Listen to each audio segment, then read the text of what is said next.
Hello. Our story begins with Wilhuff Tarkin, a young man in his early 20s serving on behalf of the Outland Region Security Force. It was here where he put his military academy skills to work. He served with other soldiers and naval members as they suppressed pirates around Eridu and other defenseless locations. Tarkin at this point in his life started to feel distasteful towards the establishment of the Republic. The military wasn't what saved these people, and he believed that a strong government required a stronger military. Tarkin's service with the Outland Region Security Force would continue for a few more years until he accidentally found himself caught in a strike against one of the Hutts. There was a transport with Hutt markings moving across the Outer Rim, and the Outland Region Security Force engaged it. It wasn't a large fleet, but it included a couple Hammerhead corvettes. They blitzed the Hutt ship, and a raiding party of troopers boarded the ship when they destabilized it. Through a short skirmish, the Outland Regis troopers were able to take down Gardulla the Hutt and free a number of slaves that she was moving around. Initially, she was going to take these slaves to Nal Hutta, but she was given information that the Zygerians were moving to intercept her. These rumors weren't true, but Gardulla didn't care. She had 150 slaves in transit from Tatooine when she was caught by the apparently Republic fleet. When it was revealed it wasn't Republic, she felt much better. Tarkin was an understudy with the commander of the fleet. He told them to jettison the Hutt ship after they took all the slaves. Tarkin was told to oversee the transfer of the slaves into the Hammerhead corvette, so he went. As Tarkin was watching over, an explosion sounded from down the hallway. The slaves were moving from the sky bridge, so they were trying to get to what would be considered free territory. But there were a handful of pirates attacking them. These Hutts were not going to let their slaves escape. Tarkin pulled his pistol and started firing into the pirates running his way. The slaves were ducking, some of which crawling to avoid being hit by blaster fire. More troopers were running down to support Tarkin. Blaster fire filled the halls, and Tarkin rolled around the corner, as blaster pellets kept hitting the side of the wall beside him. He then moved his head away. His breath got heavy as he watched some of his men get slaughtered before him. He felt something knocking at his boots, and it was a woman, presumably one that had been shot in the back. She tried handing Tarkin a child, and as soon as their hands touched, the bridge was blown out by a thermal imploder, cracking it into pieces and sucking everyone out. Tarkin held on to the infant as he wrapped his arm around the corner of the edge and waited for the ray shields to raise. When they did, he and a number of the few who were still able to grab onto something dropped to the ground. Tarkin looked up as a trooper helped him off the ground, and he looked at the child in his hands. He very quickly started looking for a father, but he never found one. What resulted was him asking the commander what he should do with it. The commander liked Tarkin a lot, but he was maybe too cruel for his own taste. The commander told Tarkin to consider taking the child for himself. At his age, Tarkin didn't want to have a child, and he honestly detested children. The thought of getting stuck with one really made him annoyed, but he had an alternative idea. He could leave the child instead of one of the many boarding schools. Maybe the kid could get a good start for himself, without Tarkin having to overlook his development. He wouldn't be able to just get rid of Anakin, because the Hammerhead fleet had a little bit of an issue. Following the detachment of Gardulla's flagship, she was destroyed and left adrift. The crime families did not care for the interactions between them and the Republic, even though this technically wasn't Republic intervention. These Hammerheads would be forced to maintain fleet positions with a bundle of slaves, meaning that Tarkin had to babysit and maintain his position as a student to the commander for weeks. As this time went by, Tarkin naturally formed a bond with the child, but it was almost resentful. Despite having to hold their fleet position, the Hutts never openly engaged the Outland Region Security Force, and so Tarkin was brought back to Eridu where he could maintain protection over the child. Tarkin would take care of Anakin reluctantly. He would also have aid from his brother, Gideon, which allowed Tarkin to continue following his dreams of chasing power. After a little while, he would return to the Outland Region Security Force. Anakin would also form a naturally close bond with Tarkin's family, and when Will, as his brother referred to him, returned home, his boy was overjoyed to see him. What Will didn't expect was how tied Anakin would become. Initially, he wanted to drop the kid off at an orphanage, but decided not to. Every time he almost did, he stopped himself. And of course, there was the one time Tarkin took Skywalker to an adoptive family that gave him up after a week or so. Tragic too. Tarkin was sick the entire time Anakin was gone, so he never actually got a break from the child. Eventually, Will gave up and committed to raising Anakin. Before Skywalker turned 10, his adoptive father would begin an alliance with Palpatine, who would be a very big supporter of his rise to the power on Eridu. Tarkin became governor after being friends with Senator Palpatine on Naboo, but Will desired more. He longed for more power, and his friend Palpatine supported it. Their alliance became very close, and Anakin would meet his dad's friend from time to time. And even though Anakin was very attuned to the Force, Palpatine never noticed because Skywalker never showed signs. As Palpatine supported Tarkin, Will supported Sheev. At an Eridu conference, Tarkin withheld Chancellor Valorum from investigating a case that would have helped to maintain his power. It would directly lead to Palpatine getting the chance to have the Queen of Naboo to motion a vote of no confidence against Chancellor Valorum. Padme and her crew would be able to get to Coruscant due to the changes left behind by Gardulla the Hutt's death. When she was killed, it disrupted the natural balance on Tatooine, even though it was Jabba's territory. This left a lot of prominent slave holders without slaves on the planet, which led to them being more broke.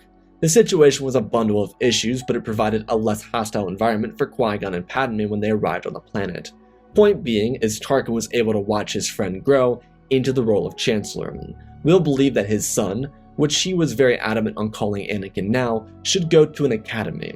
He wanted Skywalker to become his protege, plus there was a benefit for him in this. If Anakin followed in his footsteps, and he could use Anakin's support for whatever he wanted. In other words, if Skywalker was successful, which he wanted him to be, then Tarkin would look like a genius, and so he sent his boy off to a Republic military academy, where he could grow into what Tarkin was already, a successful military member and political advocate. Anakin's time inside the academy would be very positive for him. He enjoyed it very much. While being a soldier wasn't something he would have found as a slave on Tatooine, he was enamored with the lifestyle he had.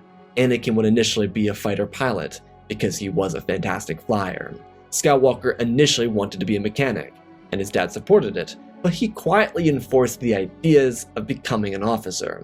Not by putting Anakin or his dreams down, but by giving him extra incentives. All the benefits he got to being an officer. Plus, as an officer, he could still work as a mechanic if he wanted. This was more than enough convincing for Anakin, and so he committed to the Officers Academy at the age of 16.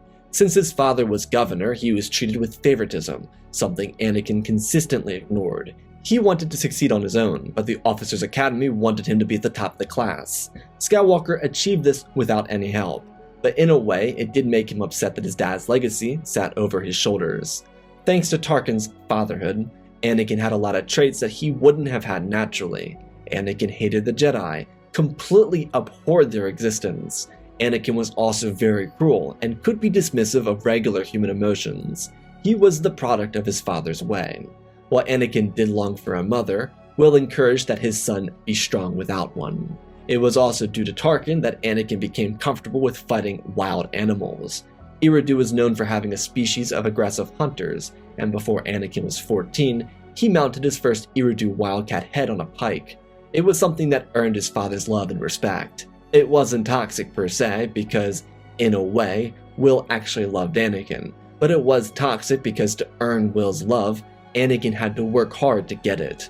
Because Wilhuff was a brutal trainer, he forced Anakin to challenge him in wrestling and lifting competitions, and because Anakin wasn't an adult, it was very challenging for him. He never beat Will, and it was held over his head, but Wilhuff encouraged his boy that one day he'd be able to beat him in a wrestling match.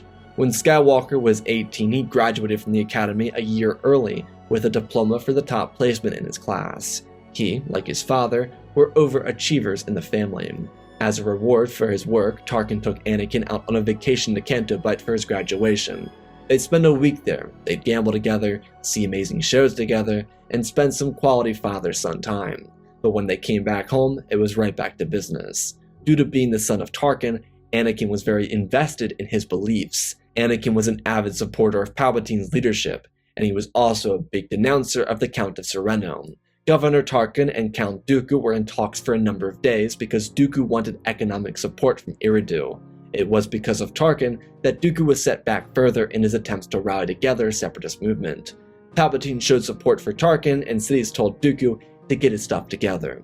The year following Anakin's graduation, he'd be serving as a captain on a Hammerhead corvette in the same fleet that his father served in, and then the Clone Wars began. Will told his son to join him. While they wouldn't be able to be in the same ship, Tarkin was able to set up a nice deal for him and Anakin, one in which Skywalker would serve on board a Venator as a captain, and his father would serve as the lead of the fleet or the captain of the fleet. The only issue is, Anakin would be bounced from the fleet from time to time. Captain Tarkin was okay with this, and he encouraged it, because Anakin was living in his shadow. and it wasn't that he wanted to get rid of his son, but he believed they needed to be separated for a period of time. If Anakin could get assigned to a separate fleet and excel, that'd be perfect for his own political career, in Tarkin's mind at least. During the first few months of the war, he was happy that Anakin was assigned to the fleet he was in, but then he realized that Anakin's talents would be needed elsewhere. The Tarkin captains were good warriors, and they needed to be fighting on different fronts, especially if they wanted to win this clone war. On a side note, Anakin's name was Anakin Skywalker Tarkin. His birth slip was written on his wrist by one of Gardulla's thugs, which is why Will knew what Anakin's name was. Skywalker was assigned to a large sector fleet on the far west side of the galaxy. He would be a part of the fleet to break into the Bospity sector. While his father remained in the main battlefronts, Anakin could slowly build up his reputation with the Republic Navy. His fleet was one of the largest in the Republic, so he was kind of left to follow behind some fleet admiral and wait until he could have his moment to shine. As a captain on a Jedi cruiser, he wasn't actually around any Jedi. This didn't bug him in the slightest. Anakin still had his distaste for the Order due to his father, and he didn't want to be around them as it was, especially because Tarkin talked really badly about Jedi Master Even Keel. Though, Anakin's chance for a moment to shine came up. His fleet was moved to the Molina sector, the same location where the Malevolence was created. They were ambushed, and the Republic Fleet Admiral tried to lead the fleet to a better position, but it led to him being bombarded by waves of hyena bombers. Skywalker took the initiative of the fleet as the Admiral's ship burned up. While Captain Skywalker Tarkin, or as he was called, Sky-T, didn't have the commanding rank to take over, he did. As a Tarkin, Anakin wasn't about to let some clone take his right for leadership. Skywalker called over the fleet as he marched to the front of his vessel. He gave out direct orders and told them that if they wanted to survive, they'd follow his orders. Anakin directed the fleet to the far side of the flank, exposing their starboard sides, but it would allow their heavy cannons to issue out heavy cover fire. Anakin looked over the fleet and redirected 3 groups of fighters so that they could provide covering fire. There was a target, and Anakin saw it. The target was, simply put, the flagship of the Separatist fleet. Anakin monitored the Separatist movement. They didn't chase though, and Anakin noted that one of the many ships in the fleet was damaged. He then told the crew of that ship to evacuate to his ship. He had an idea. He didn't plan to surrender, but they would move the Republic fleet around the empty ship in the middle, so the fleet repositioned, though it was notable how upset the clones were that Anakin took command from them without their permission. But he was his father's son. Tarkin saw them as a means to an end. They were not the end-all be-all of their war effort. If Anakin saw an opportunity, he should take it, because clones weren't going to be a thing forever, as his father said. Anakin assumed this was Tarkin speaking on behalf of his relationship with Palpatine, but it was in all actuality an assumption.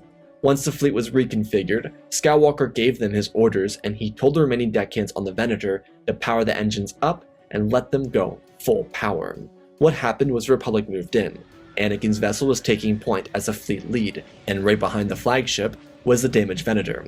The fleet pressed their counter-assault as the Separatists defended their position.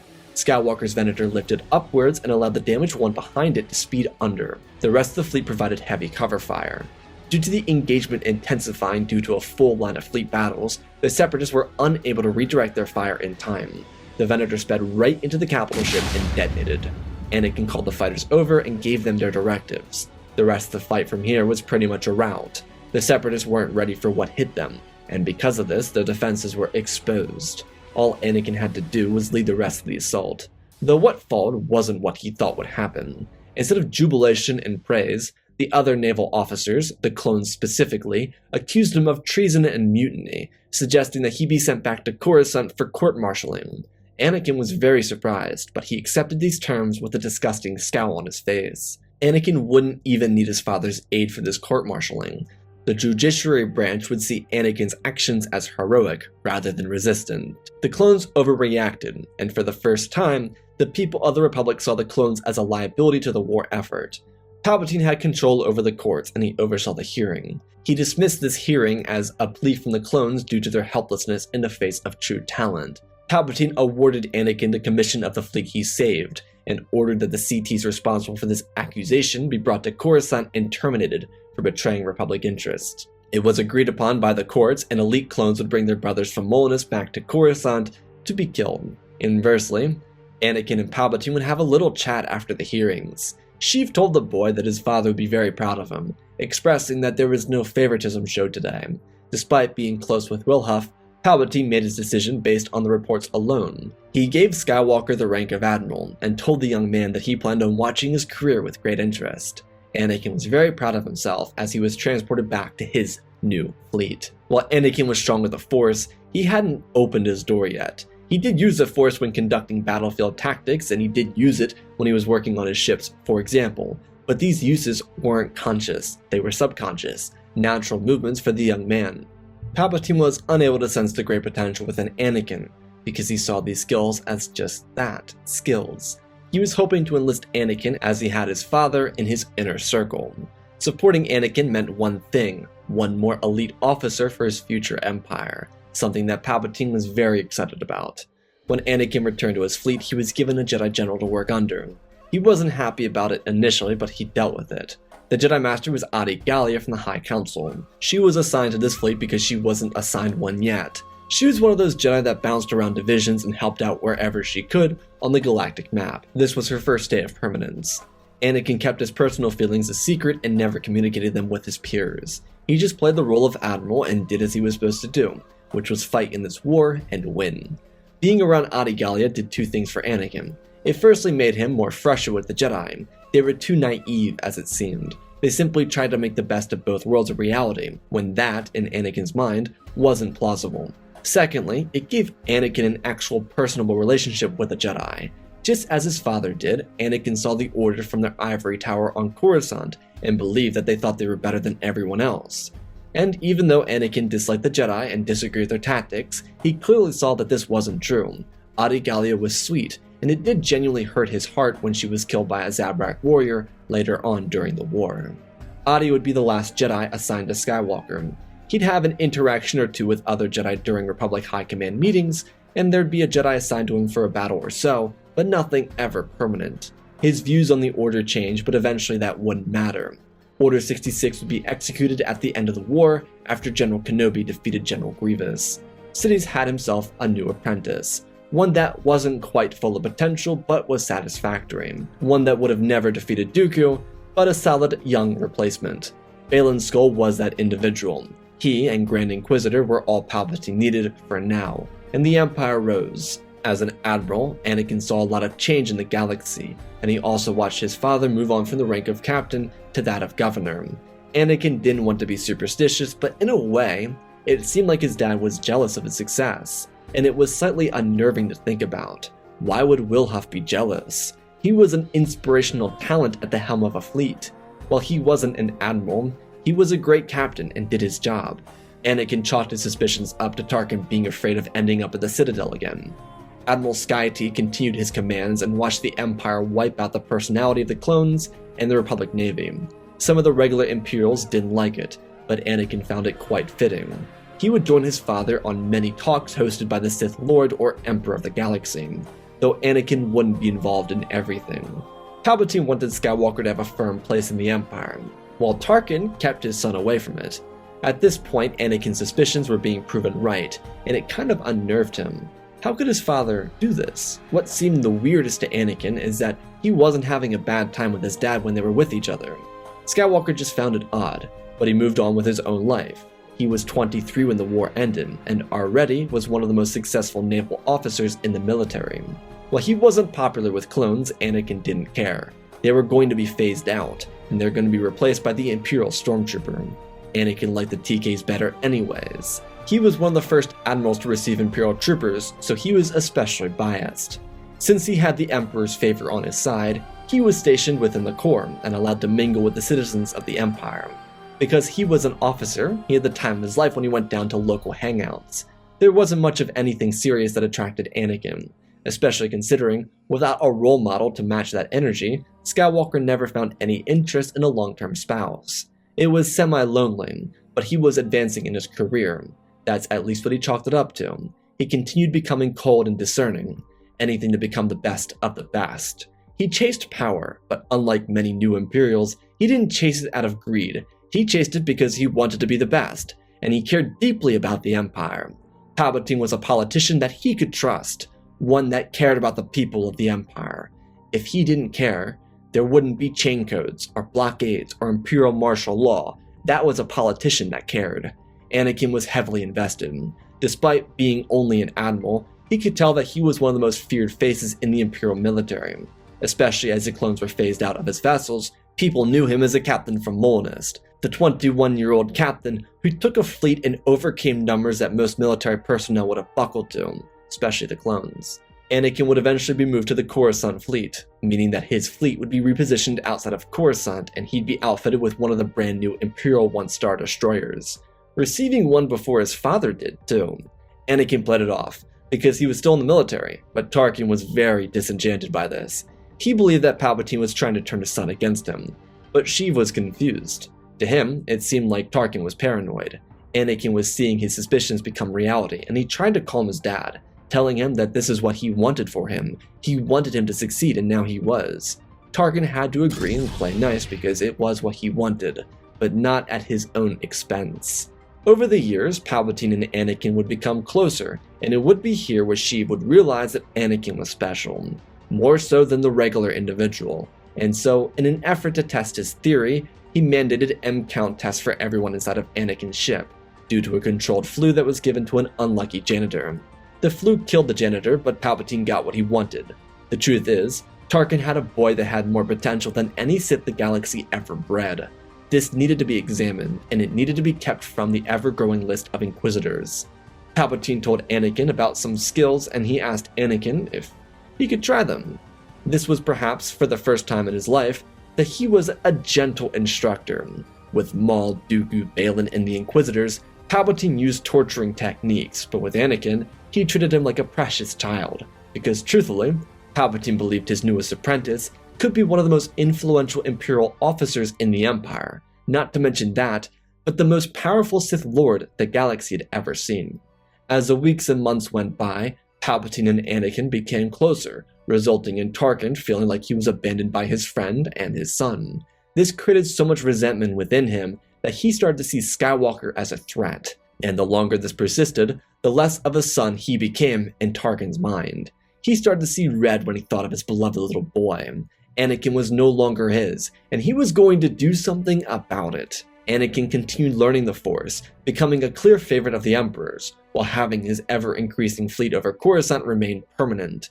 It was actually Anakin who introduced Captain Thrawn to his ranks, and eventually as Anakin became Grand Admiral, he brought Thrawn with him to the rank of Admiral. However, the young Thrawn didn't care for the bureaucratic game that Anakin played. He didn't disrespect Anakin for doing it, but he didn't really care for it. He wanted to maintain order in the Empire, and eventually split from Anakin's fleet. As these years went by, Anakin became a force of nature with the dark side. He started his own family too. The first of the family being his own child, and the second one being adopted, but keeping the same name of his, of course. His little family took 5 years to grow into a family of 4, the first child coming on the 4th year, and the second child being adopted a year after that. At this point, Anakin was 30 years old, and the Empire changed around him. While he was close in ties to the Emperor and considered Darth Vader, his one true mandate was to the Empire, not his leader. His relationship with his father had deteriorated over these years. For example, when his firstborn was brought into the galaxy, Tarkin didn't want to come and see her. His daughter was Luma Skywalker Tarkin, and he asked for his father to come and visit.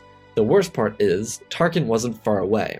He was on Coruscant, and he had a clear schedule. Anakin checked it before he even asked. Then he saw Wilhuff fill up his schedule, only to inform his son that he didn't have any time to do anything, and how sorry he was. Anakin's wife, Nora, was upset, but more so for Anakin's sake, because he cared about Wilhuff a lot, and they both watched him distance himself. Skywalker tried to avoid thinking about it as he focused on the life at home for himself. There was a lot of initial hesitancy to become a father or husband, but sometimes it's just the right person at the right time, and that's who Nora was. Anyways, Anakin and Palpatine's relationship was much different than the typical Sith master-apprentice bond. Sidious semi-formed a bond with Anakin, one in which he valued his life for his life. This was partly because Anakin was someone Palpatine wanted for loyalty purposes, but then he found a connection with Anakin. With Anakin looking for a new father figure, it started to manifest in Palpatine, someone who, while not there for the birth, actually visited Luma after she was born. Nora appreciated that. Palpatine saw the potential in the bloodline, and with everything on Exegol going soundly, He believed that Anakin's kin could provide the perfect students for him for eternity. In this, Palpatine saw Skywalker as invaluable, and wished to protect him as if he were his own son. Baylan didn't take too kindly to this attention going towards Skywalker, but there was nothing that could be done. Grand Admiral Skywalker Tarkin was the leader of one of the largest system fleets in the entire Empire. He was the face of Coruscant's defense force. Anakin was pretty much untouchable. Due to his training with Sidious continuing, he became invested in the art form of using the lightsaber, which he learned how to do, but he never carried it with him. Instead, he kept it inside of his office on his flagship, almost like a trophy. Tarkin had a Venator model, Anakin had a relic of the Jedi. Similar to that of his friend Thrawn, Anakin kept a close eye on his enemies to the Empire and tracked their art. He just didn't do it as methodically and addictively as Thrawn, mostly because he was never out in the galaxy chasing down insurgents. As the motion to the creation of Project Stardust caught wind within Imperial ranks, Anakin would take the first public stand against his father. Tarkin was headlining the project with the assistance of Orson Krennic, someone Anakin quite liked, but Skywalker stood up in the middle of an Imperial debacle and spoke aloud, telling the other Moffs, Grand Admirals, and Admirals in the meeting that the cost of a super weapon like Stardust would be an inefficient use of Imperial resources. Anakin believed that to control the people of the Empire, they needed to give them a reason to have hope. Throwing a super weapon at them would only cause systems to rally around a rebellion. Thrawn, who was seated next to Skywalker, looked over and asked what it was that he proposed. Thrawn completely disagreed with Stardust, believing that there were other more important projects for the Empire to focus on. Orson asked what it was, and Anakin said that if they controlled hope, they controlled the galaxy. Palpatine's work in the Senate was generational, but if they tried creating bigger weapons, then they would weaken their resolve. He loved Star Destroyers, Imperial ones were great, but thought his dad was wrong when he proposed less vessels but make them bigger. Sure, there were Imperial ones scouring the galaxy, but the Venator was effective. Why waste resources when the key to control didn't require them to invest another credit into StarTech? He pointed his finger at the ground and told them about the many places that officers went to. Anakin looked at some of the physically larger Moffs in the room. These people ate well, and where did they do it? Some of them perked up, saying they did it inside of casinos or gambling rings, and Anakin smiled. He told them that the people didn't have an issue with the Empire. They had an issue with the militarization. Sure, if some of these individuals wanted to make more money, they could do it by purchasing StarTech with individual names or brands. That could be cool, but what about casinos? Things to gamble on. It gives people something to hope for, something to take their minds off their dreary lives. And when they fail, they can't stop because they're addicted. Their vast military could squash anything. Why continue pouring resources into something that never saw more than an insurrection? Their own enemy was themselves. While Palpatine wasn't present, he was listening from his office. He spoke over the communication device with almost a sense of jubilee, calling young Anakin his boy and telling the officers that this was a brilliant idea. He wanted 2 full proposals on his desk by the end of the week, one for the TIE Defender program, a weapon created by Morgan Elsbeth, and the Casino Gambit. The officers looked to each other with disgust. The Moffs patted their stomachs, joyful to continue scoffing down more resources, and Anakin's father sat as still as a statue. Anakin didn't notice. He and Thrawn were already speaking to each other. Thrawn didn't care for the gamble, but he believed that Anakin was right. Only individuals who saw what these savages were would understand how to speak to them. While Anakin never saw the front lines, especially not since the Clone War, he did read every report by Thrawn, and he kept up to date on all the recent activities surrounding insurrections and rebel movements. It was the perfect strategy. They never responded to more militarization anyways. What good would that do for them? Not to mention, for Palpatine's personal Final Order plan, he could still work on the Stardust-like weapon. He just didn't need to do it with Imperial resources in the core. When the other Moffs and officers left the room, it was father and son. Anakin asked Tarkin why he wasn't there for Luma's birth or the adoption of his son Cornelius. Wilhuff slammed his hand on the table, pointing his finger forward and asking why Anakin was always so self-centered. What did that get him? Why did he only care about himself? What did he want? Anakin's brow creased, and he told his father that everything he did, everything he was in an effort to make him proud. All he wanted was to see his father's praise. As the years went by, he lost it. Why was that? Tarkin slammed his hands on the table once more and stood up with force, as he told his ungrateful bastard that it was because he took everything from him. He took his ally in Palpatine, he became the Grand Admiral of the Coruscant fleet, his ideas were praised by the Moffs, and he took nearly a decade of Tarkin's work and threw it back in his face. That was an ungrateful child, one that never cared about his father. One that only wanted to take what he could and never look back.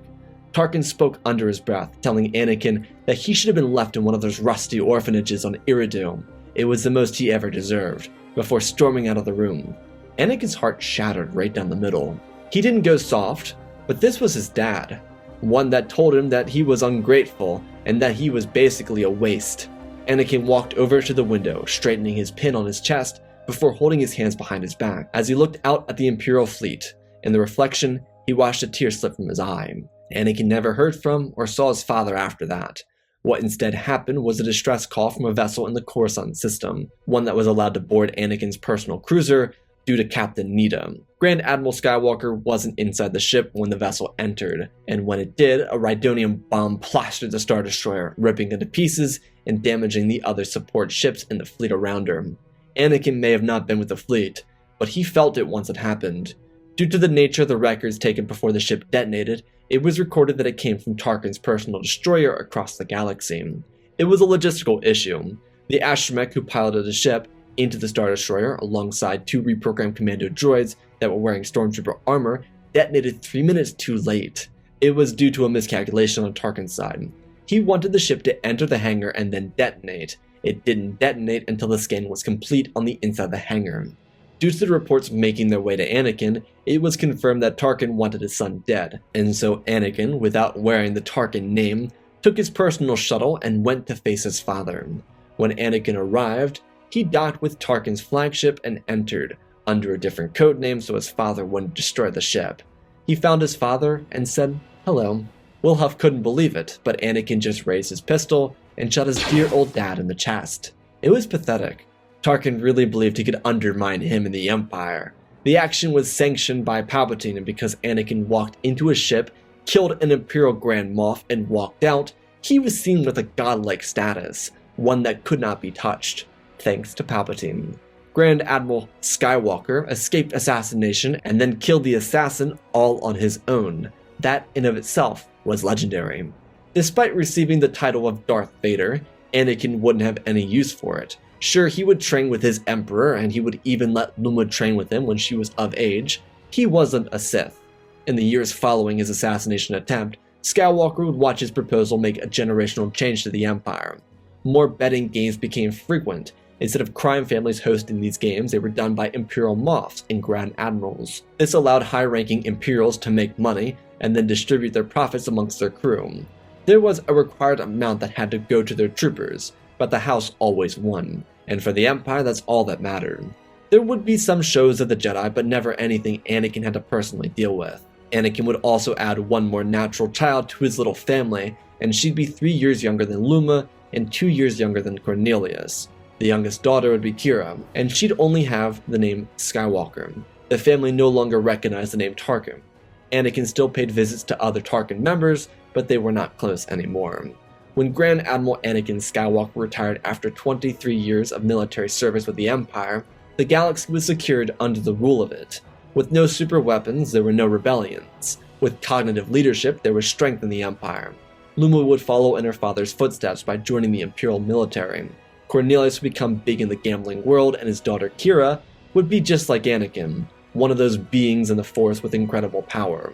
For Palpatine, the Skywalkers became his family. As a Sith, he wanted to exploit, but there was nothing to actually exploit. He had everything he wanted. They supported that, and while they weren't blindly following him, they never disagreed drastically on anything.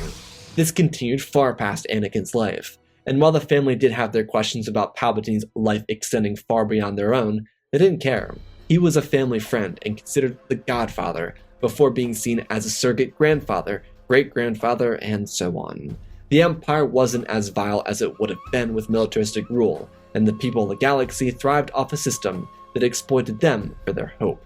And that, my friends, is semi-wholesome.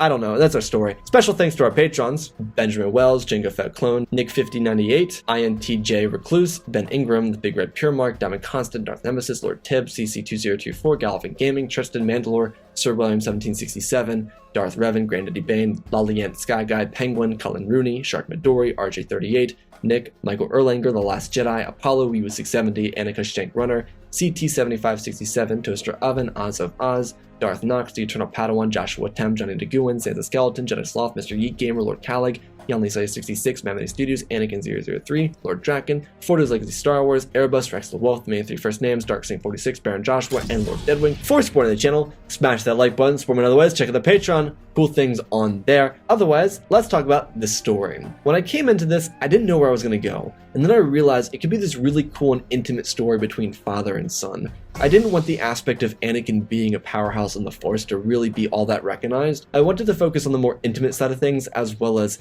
Anakin's leadership as an Imperial Officer, and how he becomes that Imperial Officer later on. I did want to highlight the friendship between Palpatine and Anakin and how that affects the father-son relationship, but I wanted Tarkin to be like an inspiration, but one that was so cruel that broke the bond between father and son, almost the inverse of what Anakin and Luke's father-son relationship is. So I hope you all enjoyed. I love you all, spread the love, and always remember, my friends, may the Force be with you.